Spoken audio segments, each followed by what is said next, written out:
एक दिन की मार्केट हॉलिडे के बाद बाजार फिर से ट्रेड करने के लिए तैयार। स्वागत है आपका पावर ब्रेकफास्ट में। नमस्कार, मैं हूं दीपांशु भंडारी। और बाजार की बात करें तो सबसे बड़ी खबर इस समय यही आती हुई दिख रही है। 150 पॉइंट्स का कट आपको एसजीएक्स निफ्टी में आते हुए इस समय दिखेगा। 16,550 के करीब एसजीएक्स निफ्टी इस समय फिसलते हुए दिख रहा है। तो एक राहत के संकेत आए थे। कल लग रहा था कि बाजार थोड़े संभल सकते हैं। कल ऑफ कोर्स भारतीय बाजार बंद थे, बट बाकी ग्लोबल मार्केट्स थोड़े स्टेबल दिख रहे थे मंडे के एक्शन के बाद। बट उसके बाद फिर से भारी गिरावट आती हुई दिख रही है। जिस तरह से अमेरिकी बाजार टूटे हैं, जिस तरह से रशिया यूक्रेन का तनाव फिर से बढ़ते हुए दिख रहा है, कई सारे डेवलपमेंट्स हुए हैं पिछले 8-9 घंटों में, जिसकी वजह से संकेत आ रहे हैं कि स्थिति वहां पर और तनावपूर्ण हो सकती है, स्थिति और खराब होती हुई दिख रही है इस युद्ध में। उसका आप इंपैक्ट बाजार पर भी आते हुए देख रहे हैं। तो भारी गिरावट एसजीएक्स निफ्टी में आ रही है। बाकी के एशिया के बाजार भी इस समय आपको कमजोरी दिखा रहे हैं। हांगकांग का बाजार करीब 250 अंक नीचे खुलते हुए दिख रहा है। तो उसका इंपैक्ट इस समय बाजार पर आते हुए दिख रहा है। आज हमने आपके लिए 1 घंटे का पावर ब्रेकफास्ट तैयार करा है। यूजुअली 7:30 बजे ट्रेडर्स डायरी होता है, दमदार कॉल्स आपको मिलती हैं। बट क्योंकि बाजार में इतना तनावपूर्ण माहौल है, इतनी ज्यादा वॉलेटिलिटी है, दोनों तरफ का एक्शन आपको काफी बड़ा होते हुए दिखता है, तो हमने सोचा ट्रेडर्स डायरी एक बार बाजार खुलने दीजिए, फिर आपको बेहतर संकेत मिलेंगे किस तरह से डायरेक्शन करना है। तो आज ट्रेडर्स डायरी के बजाय 1 घंटे का पावर ब्रेकफास्ट होने वाला है। ग्लोबल मार्केट्स में क्या हुआ है, रशिया यूक्रेन की क्या स्थिति है, किस तरह से बनानी है आपको आज की स्ट्रैटेजी, कमोडिटीज में जो इतना बड़ा उछाल आया है उसका क्या इंपैक्ट आएगा, और कुछ हमारी एक्सक्लूसिव रिसर्च भी। ये पूरा का पूरा डिस्कशन आपको मिलने वाला है आने वाले 1 घंटे में। आइए सबसे पहले एक बार देख लेते हैं कि इस समय बाजार के क्या हाल है, यूक्रेन का क्या मामला है, अपडेट्स क्या आते हुए दिख रहे हैं, ये बताएंगे हमें सिद्धांत सिब्बल। वरुण से जानेंगे ग्लोबल मार्केट्स कैसे रहे हैं, स्पेशली जो कल शाम अमेरिका में भारी गिरावट थी। अनिल जी हमारे साथ जुड़ने वाले हैं। आज की स्ट्रैटेजी, बाजार की वॉलेटिलिटी, निवेशक क्या करें इस बाजार में, और साथ ही रोज की तरह शर्मा साहब भी हमारे साथ होंगे जो बताएंगे कि इस समय बाजार का मूड माहौल आपको कैसे समझना है। आइए सबसे पहले सिद्धांत सिब्बल के पास चलते हैं, जो कि हमें अपडेट दे रहे हैं पिछले कुछ घंटों में यूक्रेन रशिया की स्थिति कैसी रही है। सिद्धांत बताएं, क्या है इस समय के हाल? देखिए, मैं आपको बता दूं कि कल बहुत गहमा गहमी रही जब खबर आई कि भारत का एक नेशनल स्टूडेंट खार्किव में जो एक तरफ से जो सिचुएशन डेवलप हुई है उसमें मारा गया है। तो उसके बाद भारत के फॉरेन सेक्रेटरी ने यूक्रेन और रूस के एम्बेसडर्स को बुलाया और कहा कि भारत के नेशनल्स के लिए सेफ पैसेज बनने की ज़रूरत है। पर मैं आपको बता दूं जो स्थितियां हैं काफ़ी गंभीर बनी हुई हैं। फॉरेन सेक्रेटरी ने कल एक ब्रीफिंग में ये भी कहा कि कीव में ज़्यादातर जो भारतीयों निकल चुके हैं, कोई अप्रोच नहीं करा है। तो इसका मतलब यही है कि ज़्यादातर एक सब्सटैंशियल जो नंबर था वो अब नहीं है भारतीयों का वहाँ पर। पॉजिटिव खबर यही है। पर नेगेटिव खबर ये है कि अभी भी यूक्रेन में जो कॉन्फ्लिक्ट जोन है वहाँ पे काफ़ी भारतीय फंसे हुए हैं। पर इसकी अगर बात कर लें डिप्लोमेसी की, हमने देखा भारत ने United nation general assembly, United nation security council दोनों में अपना एक स्टेटमेंट रखा है जिसमें कहा है डिप्लोमेसी डायलॉग से ही, बातचीत से ही इस मसले का हल निकल सकता है। पर कहीं ना कहीं हम देख रहे हैं हर एक दिन के साथ एक नया मोड़ आ रहा है, एक डरावना मोड़ आ रहा है। पर हम एक कंसर्टेड एक्शन भी देख रहे हैं यूरोप के द्वारा, अमेरिका के द्वारा। जो रशियन इकॉनमी है, सैंक्शंस लग रहे हैं, उससे कहीं ना कहीं रशियन इकॉनमी पे और इम्पैक्ट होगा। तो कहीं ना कहीं एक मेजर डिसाइसिव मोमेंट है इस सेंचुरी का, और ऐसा लग रहा है कि अगले कुछ दिन और क्रिटिकल होने वाले हैं। वीडियो जर्नलिस्ट नीरज पटेल के साथ सिद्धांत सिब्बल, जी बिजनेस, नई दिल्ली। बिल्कुल, तो यह है आपके लिए नई दिल्ली से अपडेट। जो सिद्धांत हमें बता रहे थे, स्थिति काफ़ी तनावपूर्ण है। और कल जो हमने एक दुखद खबर भी सुनी, एक भारतीय स्टूडेंट की डेथ भी हो गई है। तो अनफॉर्चुनेट खबरें आ रही हैं और आशा करते हैं कि थोड़ा यहाँ पर फास्टर रेजोल्यूशन हमें आते हुए दिखे। बट इस सब का एक्शन आप ग्लोबल बाज़ारों पर भी आते हुए दिख रहे हैं। और इस समय आप देखिए एशिया का इम्पैक्ट है। कल शाम अगर आप देखें तो अमेरिकी बाजार भी काफ़ी कमज़ोर रहे। क्या रहे बाजार के हाल, किस तरह से बाजार इस समय स्थिति को समझ रहा है, इसको जानते हैं वरुण दुबे के साथ। वरुण, मॉर्निंग, बताएं क्या है इस समय सिचुएशन जहां तक ग्लोबल मार्केट्स का सवाल है? देखिए दीप, सिचुएशन थोड़ी टेंस है, थोड़ा नर्वस है मार्केट, इसमें तो कोई डाउट ही नहीं। क्योंकि पिछले 2 दिन में अगर आप देखेंगे तो डाउ में करीब 600 पॉइंट के आसपास की गिरावट हुई है। नहीं, इनफैक्ट 750 पॉइंट के आसपास की गिरावट हुई है। 600 पॉइंट तो कल ही गिरा है। उसके पहले भी अगर आप देखते हैं तो मंडे के ट्रेडिंग सेशन में करीब 150 पॉइंट के आसपास की गिरावट के साथ डाउ जोन्स बंद हुए थे। हालांकि नैस्डैक के उतने बुरे हाल नहीं थे, वो इसलिए क्योंकि अगर आप देखेंगे तो बॉन्ड यील्ड्स जो है वो थोड़ी बहुत संभलते हुए नजर आई। पिछले 2 दिनों में अगर आप देखेंगे तो बॉन्ड यील्ड्स में करीब 0.2% के आसपास फिसली है बॉन्ड यील्ड और 1.75 के आसपास आ चुकी है। लेकिन बाकी अगर आप देखेंगे तो जितने भी इकोनॉमी रिलेटेड स्टॉक्स है वहाँ पे खासकर प्रेशर देखने मिला है ग्लोबल मार्केट्स में। इसके अलावा अगर आप देखेंगे तो जो एनर्जी रिलेटेड स्टॉक्स है या फिर जो भी इस टाइप के स्टॉक्स रहते हैं ना, उनमें अच्छी खासी तेजी देखने मिली। तो काफ़ी सारी चीज़ों का इम्पैक्ट जो है वो ग्लोबल मार्केट्स में देखने मिला। लेकिन एक बात सही है कि पिछले 2 दिनों में ग्लोबल मार्केट और खासकर यूएस के मार्केट्स में अच्छी खासी गिरावट हुई है। अब कल की गिरावट का कारण क्या था? देखिए, रशिया से जो भी लगातार अपडेट आ रहे हैं उसका एक बड़ा इम्पैक्ट देखने मिला। खासकर कल एक अपडेट आया था कि रशिया के कुछ लॉन्ग कॉन्वे है, करीब 65 किलोमीटर्स के आसपास का लॉन्ग कॉन्वे है जो कि कीव की तरफ बढ़ रहा है, और कहीं ना कहीं इसने यूरोपियन मार्केट में पैनिक फैलाया। तो उसका इम्पैक्ट जो है आपको यूएस के मार्केट्स में भी देखने मिला, जहां पे भारी भरकम बिकवाली हुई। इसके अलावा जो न्यूक्लियर की बात रशिया ने की थी तो थोड़ा बहुत मूवमेंट वहां भी देखने मिला है। इस तरह की भी खबरें आई। तो जितनी भी खबरें आई ओवरनाइट वो कहीं ना कहीं नेगेटिव ही थी, और उसने कहीं ना कहीं यूएस के मार्केट्स को डराया। इसके लिए आपने देखा इस तरह की भारी भरकम बिकवाली जो है वो यूएस के मार्केट्स में देखने मिली और यूरोप के मार्केट में देखने मिली है।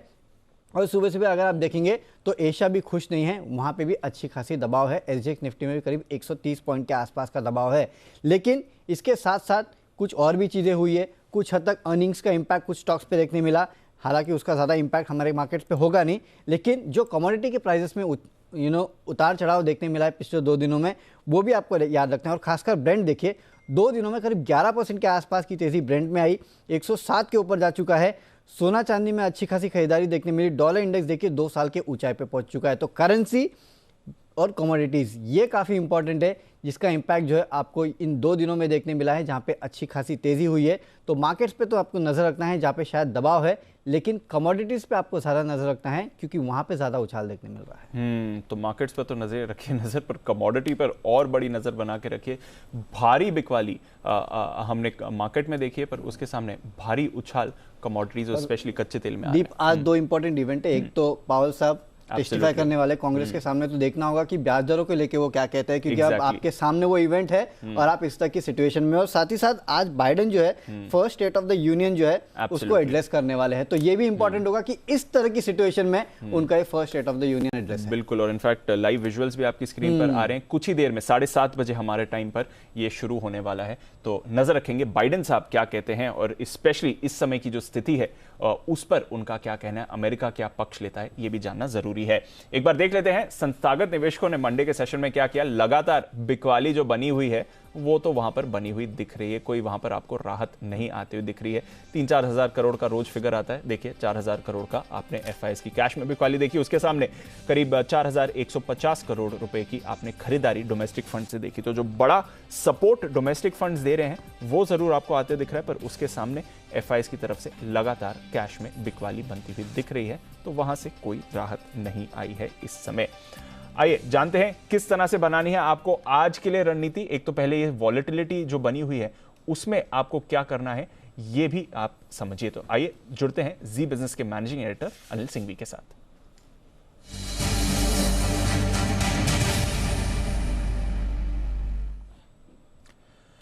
Anil sir good morning. रोज स्थिति थोड़ी बदलती हुई दिख रही है, उतार चढ़ाव वाला बाजार है। सबसे पहले तो एक बाजार पर ब्रॉडर नजरिया क्या होना चाहिए सर, इस समय क्या रणनीति बनानी चाहिए? देखिए जी, बिल्कुल बात साफ है कि जब तक मामला पूरी तरह से सुलझ नहीं जाता तब तक बाजार अच्छी और बुरी खबरों के बीच में ऊपर नीचे तेजी से होता रहेगा। कुछ समय आपको लगेगा कि बातचीत हो रही है और इस बातचीत के चलते बाजार थोड़ा सा बेहतर हो सकते हैं, और उसी वक्त आपको लगेगा कि नहीं यार अब तो ये मामला थोड़ा दूर और फिर से बिगड़ता हुआ दिख रहा है। ये चीजें चलेंगी क्योंकि अगर पहली दौर की बातचीत से बात बन जाती है और अगर इतना आसान काम होता तो शायद लड़ाई होती ही नहीं। तो मेरा ये मानना है कि थोड़ा ऊपर नीचे वाला माहौल रहेगा बाजार में, और ऐसे में वही हमारी जो पिछले हफ्ते की स्ट्रेटेजी है उसमें कहीं कोई बदलाव है नहीं। आपको ट्रेडर के तौर पर पोजीशन मिनिमम रखनी है, ओवरनाइट पोजीशन रखनी नहीं है, ठीक है ना। और उसके अलावा स्टिक स्टॉप लॉस के साथ ही ट्रेड करना है, क्वांटिटी कम रखनी है, अपना रिस्क मैनेजमेंट देखना है बजाय इसके कि आप बाजार को प्रेडिक्ट करें। दूसरी तरफ अगर आप इन्वेस्टर हैं तो आराम से इंतजार करें, अपनी पोजीशन को संभाल कर रखें। नया निवेश उसी दिन करना है जिस दिन बड़ी गिरावट दिखे। जैसे कि एक बार हमें वो 16,200 16,250 दिखा था, इस अब अगर इस तरह का कोई 2% 2.5% का फॉल आए निफ्टी में, तो उस वक्त आप पैसा लगाने के लिए तैयार हैं। लेकिन एक चीज जो कल में हुई है, परसों जब हम बंद हुए 3:30 बजे, उससे लेकर अब तक जो बड़ा बदलाव हुआ है वो ये कि भले ही युद्ध के लेवल पर चीजें बहुत ज्यादा न बिगड़ी, बहुत अच्छी तो नहीं हुई है, लेकिन बाजार का मूड ज्यादा खराब होता दिखा है। उसकी वजह यह है कि बाजार अब सेफ्टी ढूंढ रहा है। यानी कि आप देखिए, इक्विटी में से पैसा निकला है, इक्विटी मार्केट्स में सब जगह बिकवाली हुई है, बॉन्ड मार्केट्स तेजी से, बॉन्ड यील्ड्स घटी है, यानी कि लोग बॉन्ड खरीदना ज्यादा पसंद कर रहे हैं। तो ये एक बड़ा बदलाव हुआ है, सेफ्टी की तरफ भाग रहे हैं, और बॉन्ड यील्ड घटना डायरेक्टली आप कह सकते हैं कि इक्विटी मार्केट के लिए खराब है। दूसरी तरफ कमोडिटीज के दाम जो तेजी से बढ़े, कच्चा तेल आपका $107 पहुंच गया, इसका मतलब क्लियर कट है कि कहीं कहीं बाजार ये देख रहा है कि शायद बात बिगड़ेगी। अमेरिका, यूरोप, नेटो देश की तरफ से कोई एक्शन हो सकता है, रशिया भी उसी तरह के संकेत दे रहा है। तो वो जो कंफर्ट चाहिए जो आपको कि भाई यहाँ से सिचुएशन बिगड़ेगी, सिचुएशन स्टेबल रहेगी या सुधरेगी, वो कंफर्ट मिसिंग है मेरे ख्याल से, और इसी वजह से बाजारों का ये रिएक्शन। तो मेरे ख्याल से थोड़ी सावधानी वाला माहौल रखना चाहिए। शायद जैसा हम सोच रहे हैं उससे ज्यादा समय लग जाए इस सिचुएशन को ठीक होने में। बिल्कुल, तो सिचुएशन थोड़ी खराब होती हुई दिख रही है और इसलिए बाजार सेफ्टी ढूंढ रहे हैं। अगर सर सेफ्टी ढूंढ रहा है बाजार, और आज तो एटलीस्ट एसजीएक्स से, बाकी एशिया ग्लोबल मार्केट से गैप डाउन के संकेत मिल रहे हैं, तो फिर हमें क्या करना है लेवल्स के लिहाज से? आज आपकी कहां पर नजर रहेगी सर? 16,425, 16,475 ये हमारी सपोर्ट जोन है दीप, और इस सपोर्ट जोन पर हमको फोकस करना है। हालांकि आप कहेंगे कि दूर है सर, 16,800 के आसपास बंद हुए हैं, बात तो आपकी सही है। उससे ठीक पहले 16,600, 16,650 के आसपास भी सपोर्ट है, तो दोनों में से कोई भी होल्ड हो सकता है। फिलहाल हो सकता है हम 16,600, 16,650 को होल्ड करें, और उसके बाद अगर फिर से तुम इतना नीचे जाए तो ये सपोर्ट जोन को आपको देखना है। ऊपरी स्तरों पर 17,000 के आसपास पहुंचने की कोशिश हो सकती है अगर अच्छी खबर आए तो। 16,975, 17,150 ये ऊपरी रेंज जहां तक जाने का एक प्रयास बाजार कर सकता है। तो आपने देखा गुरुवार के दिन 16,600, 16,650 की हाई रेंज पर हम पहुंचे, वहां बंद हुए।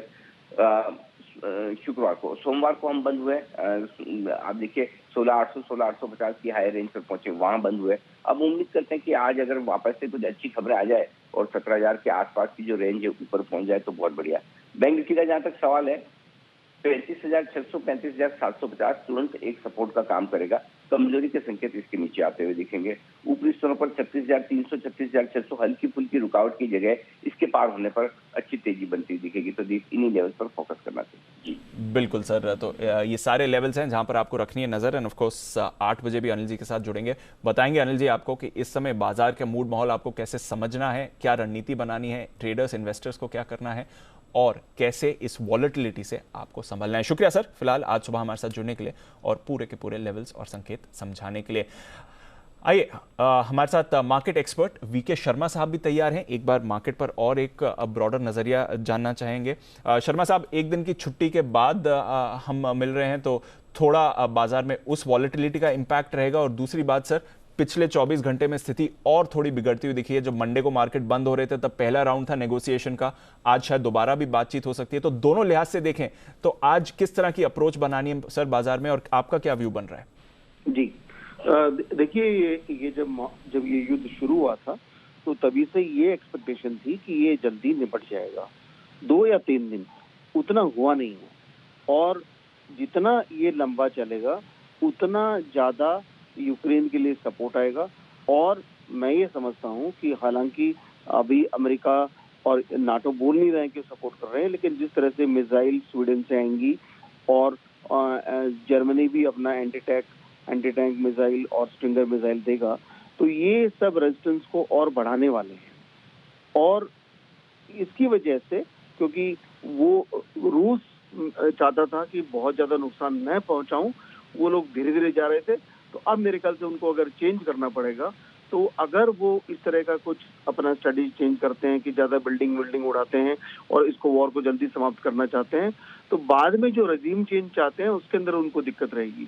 तो ये दुविधा है। तो कुल मिला के इस लंबी चीज में देखने के बाद कुल मिला के नतीजा इन्वेस्टर का ये है कि जो अपेक्षा थी कि ये वॉर जल्दी खत्म होगा, वो खत्म होता दिखता नहीं है। इसीलिए इसके अंदर अनसर्टेनिटी बढ़ेगी, और अनसर्टेनिटी के साथ साथ जो सैंक्शंस लग रहे हैं रूस के ऊपर, उसके ऊपर हालांकि क्रूड को अभी बोला नहीं गया है कि यूएस की रशिया के क्रूड को बोला नहीं गया कि आप नहीं बेचेंगे, लेकिन द फैक्ट इज कि अगर ये जो सबसे बड़ा प्रोड्यूसर वो गायब हो जाता है तो क्रूड तो आपका कहीं का कहीं जा सकता है। अभी हालांकि अमेरिका ने बोला है कि जो इंटरनेशनल एनर्जी एसोसिएशन है जिसका वो एक पार्ट है, वो बोल रहे हैं कि हम 60 मिलियन बैरल्स रिलीज करेंगे, लेकिन उसको रिलीज करने में कोऑर्डिनेटेड तरीके में करीब महीना 1.5 महीना और लगेगा। तो उस वजह से कोई इमीडिएटली इम्पैक्ट इस पर पड़ने वाला नहीं है। तो आज जो फ्यूचर जो थोड़े से बेहतर दिख रहे थे यूएस के, जो सुधर रहे, वो स्टेट ऑफ द यूनियन की अगर कुछ ऐसा पॉजिटिव बोले बिडेन अभी, लेकिन नहीं समझता कि इस वक्त जो मेन इंपॉर्टेंट चीज है वो है क्रूड। और क्रूड जिस तरह से बढ़ रहा है, और ये एक बड़ी अच्छी स्थिति है ओपेक के लिए, क्योंकि रशिया का क्रूड उतना आएगा नहीं, तो उनके लिए तो विदाउट प्रोड्यूसिंग एनीथिंग ज्यादा प्रोडक्शन बढ़ाने के बजाय भी उनको तो बड़े अच्छे पैसे मिलेंगे। और जो क्योंकि रिजर्व डाल रहा है यूएस, तो फिर वो बोलेंगे अभी कोई आवश्यकता नहीं है। आज उनकी भी मीटिंग है, अगर वो कुछ बड़ा फैसला लेते हैं कि हम बहुत कैपेसिटी इंक्रीज करेंगे तो ही क्रूड ठंडा होगा, अदरवाइज क्रूड बढ़ेगा, और बढ़ता हुआ क्रूड मार्केट के लिए फिलहाल अच्छा नहीं है। बाजार का मूड माहौल इस समय काफ़ी बिगड़ता हुआ दिख रहा है। एशियन मार्केट्स इस समय काफ़ी कमज़ोर हैं, पर देखते हैं जब तक भारतीय बाजार के खुलने का समय आता है तब तक क्या स्थिति रहती है। फिलहाल 16,550 150 पॉइंट के कट के साथ एसजीएक्स निफ्टी कर रहा है ट्रेड। जो ये ग्लोबल स्थिति बनी है वॉर को लेकर, उसका मार्केट्स पर डायरेक्ट इंपैक्ट है। हाई से 2000 पॉइंट नीचे इस समय आपको निफ्टी आ चुका है। एफआईज की तरफ से लगातार बिकवाली बन रही है। इस बीच भारत का अब तक का सबसे बड़ा आईपीओ एलआईसी आने की तैयारी में, पर क्या इसी वित्त वर्ष एलआईसी आएगा या फिर यहां पर कुछ बदलाव हो सकते हैं। कल वित्त मंत्री निर्मला सीतारमण ने एक न्यूज़पेपर को दिए इंटरव्यू में संकेत दिया कि शायद आईपीओ में देरी हो सकती है। आइए समझते हैं इसके बारे में और डिटेल्स के साथ। हमारे संवाददाता अनुराग शाह हमारे साथ जुड़ रहे हैं। अनुराग, क्या कहा है वित्त मंत्री ने आईपीओ को लेकर और इसका क्या इंपैक्ट हो सकता है? देखिए, देश का सबसे बड़ा, जिस तरह से बाजार में गिरावट आ रही है, इक्विटीज में गिरावट है, उससे ज्यादा बड़ा उछाल आप देख रहे हैं कमोडिटी मार्केट में। एक बार पहले कच्चे तेल पर डालिए नजर। $110 के करीब आपको ब्रेंट अब पहुंचते हुए दिख रहा है। फिलहाल 109.5 पर आपको ब्रेंट पहुंचते दिख रहा है। नाइमेक्स WTI $108 पर पहुंच चुका है। भारतीय बाजार में कल हमने एक बड़ा उछाल देखा, रिकॉर्ड स्तर पर इस समय कच्चे तेल के दाम दिख रहे हैं। तो क्या समझना चाहिए इस बड़ी तेजी में कच्चे तेल में जो हो रही है, और साथ ही गोल्ड मार्केट में क्या इंपैक्ट है, इस पर भी चर्चा करते हैं। हमारे साथ जुड़ रहे हैं मृत्युंजय झा। Mrityunjay, good morning. सबसे पहले तो कच्चे तेल से शुरुआत करते हैं। $110 अब ब्रेंट पर आते हुए दिख रहा है, करीब करीब वहीं पर पहुंच चुका है। क्या चल रहा है यहाँ पर? बिल्कुल दीप, और क्रूड मार्केट के लिए ये बहुत जबरदस्त कोहराम भरा माहौल है, क्योंकि आप देखिए कि जिस रफ्तार से मार्केट ऊपर जा रहा है, ऐसे में जितनी भी तमाम बड़ी ग्लोबल एजेंसियां हैं वो बहुत ही जबरदस्त तरीके से अपने टारगेट को रिवाइज कर रही हैं क्रूड को लेकर के। क्योंकि क्रूड में आप देखिए कि जिस रफ्तार से मार्केट ने छलांग लगाई है, उसके पीछे सबसे बड़ी वजह यह है क्योंकि बाजार में अब ये चिंता बहुत ज्यादा हावी हो गई है कि अगर रूस से ग्लोबल मार्केट में कच्चे तेल की सप्लाई घटती है तो उसकी मतलब भरपाई करना बहुत मुश्किल हो जाएगा। और ये हाल तब है जबकि अंतर्राष्ट्रीय ऊर्जा एजेंसी ने ये भरोसा दिया है ग्लोबल मार्केट को कि 60 मिलियन बैरल की सप्लाई इमरजेंसी रिजर्व से की जाएगी। उसके बाद भी कच्चे तेल का मार्केट रुकने का नाम नहीं ले रहा है। बहुत जबरदस्त रफ्तार है, क्योंकि रूस सबसे बड़ा उत्पादक देश है कच्चे तेल का। लिहाजा अगर रूस से कच्चे तेल की सप्लाई घटती है तो भाव बहुत तेजी से ऊपर जाएगा, और उसी आशंका को देखते हुए क्रूड का मार्केट लगातार छलांग लगा रहा है। और आप देखिए कि कल रात में इतनी बड़ी तेजी आई, आज शुरुआती दौर से भी मार्केट लगातार तेजी के साथ ट्रेड कर रहा है, और अभी भी मार्केट $110 के लेवल को छूने को बेताब है।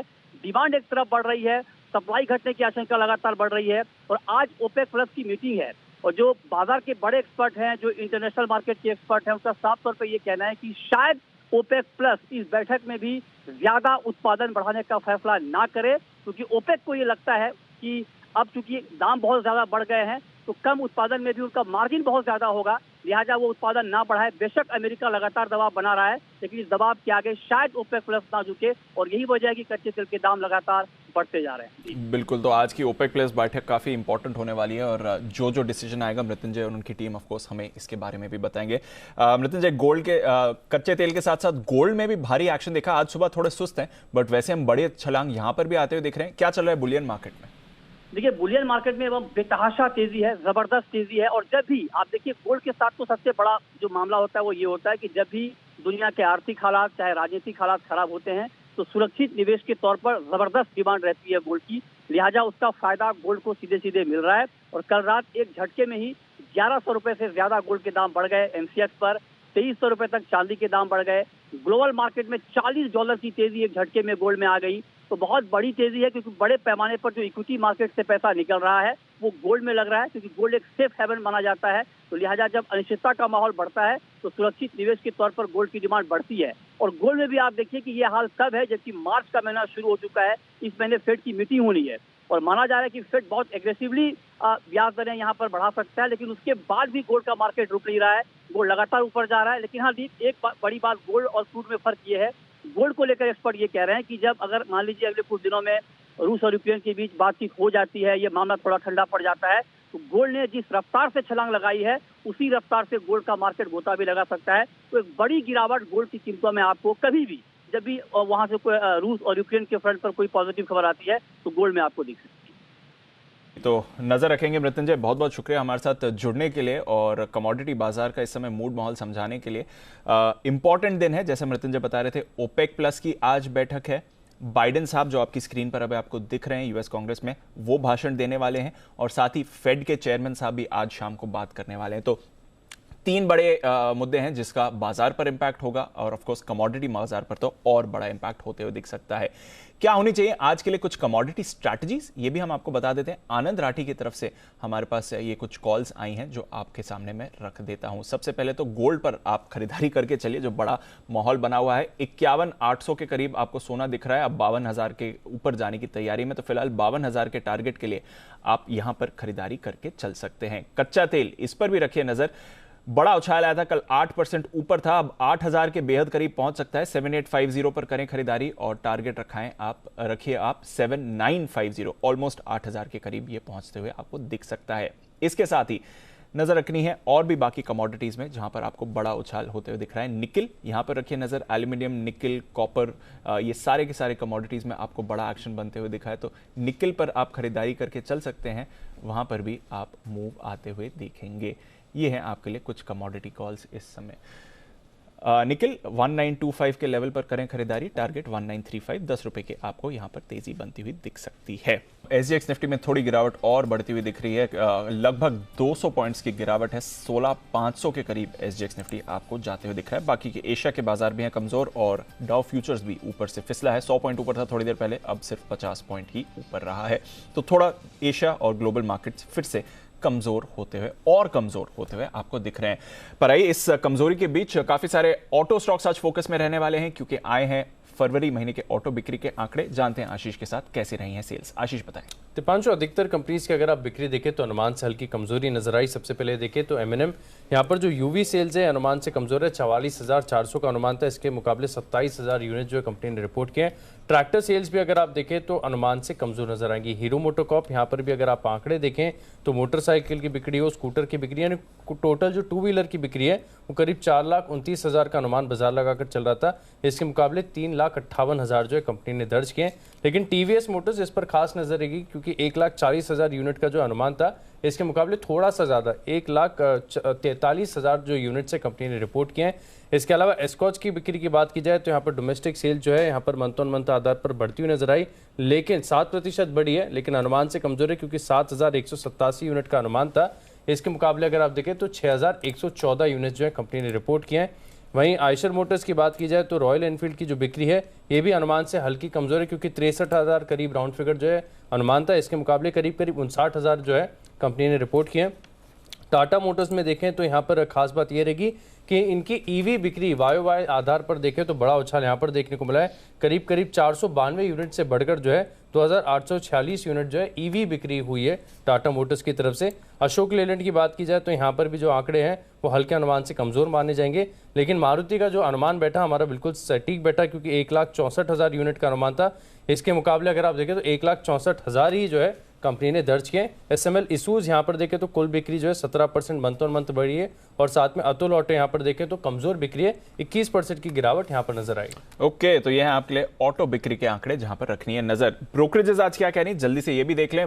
बायोकॉन भारी गिरावट हुई थी मंडे को, जेफरीज कह रहा है खरीदारी करें, इनफैक्ट रेट्स बढ़ाया है 362 से करके 413 का आया है। गोल्डमैन सैक्स बाय 430 का टारगेट, वहीं सीएलएसए सेल 310 का टारगेट। बढ़िया बुल वर्सेस बेयर, बायोकॉन आपके लिए आज कैंडिडेट बनेगा। टाटा मोटर्स यहां पर मैक्वारी आउट परफॉर्म 590 का टारगेट आ रहा है और नोमुरा का तो 615 का टारगेट है। डॉक्टर रेड्डीज ये भी नोमुरा का पसंद है, 5592 का टारगेट। जोमैटो यूबीएस कह रहा है 185 से टारगेट घटाकर 130 कर दिया है, फिर भी करंट प्राइस से देखें तो लगभग डबल ही है।